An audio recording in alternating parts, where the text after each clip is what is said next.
నమస్తే, welcome to our channel.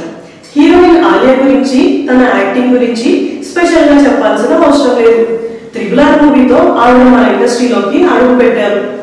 Ranbir Kapoor కూడా animal మూవీతో మన ముందుకి వచ్చి తనకంటూ ఒక క్రేజ్ ని క్రియేట్ చేసుకున్నారు. అటు కెరియర్ పరంగా ఇటు పర్సనల్ విషయాల్లో కూడా ఇద్దరు బెస్ట్ కపుల్ అనిపించుకుంటున్నారు. వీళ్ళిద్దరి ముద్దల కూతురే రాహా కపూర్. రాహా ఎప్పుడు మీడియాలోకి వచ్చినా ఒక ట్రెండ్ సెట్ క్రియేట్ చేస్తుంది. అందరూ తన గురించే మాట్లాడుకుంటారు. తన ముద్దు ముద్దు మాటలతో అందరినీ ఇంప్రెస్ చేస్తుంది.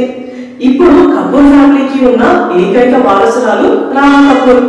రాహా పుట్టిన తర్వాత రణబీర్ 250 కోట్ల ఆస్తిని తనకి గిఫ్ట్ చేశారంట. తనని అందరూ ప్రిన్సెస్ లాగా ట్రీట్ చేస్తారు. నార్మల్ గా యాక్టర్స్ ఏం చేసినా ట్రెండ్ అయిపోతుంది కదా. ఇప్పుడు రాహా వేసుకున్న ఒక గౌన్ కాస్ట్ గురించి కూడా ఇంతే ట్రెండ్ నడుస్తుంది. ఒక వీడియోలో నీతూ కపూర్ తో రాహా కనిపించింది. ఆ వీడియోలో రాహా వేసుకున్న గౌన్ కాస్ట్ ఆన్లైన్ లో 1,60,000 ఉందంట. అంతే, అందరూ ఒక్కసారిగా షాక్ అయ్యారు. అంత చిన్న పిల్లకి అంత ఖర్చు పెట్టడం అవసరమా?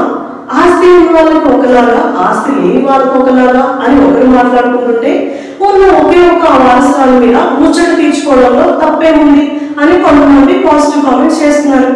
దీని మీద మీ ఒపీనియన్ ఏంటి? కింద కామెంట్ చేయండి. ఇలాంటి వీడియో కోసం మా ఛానల్ ని సబ్స్క్రైబ్ చేసుకోండి. Thank you for watching.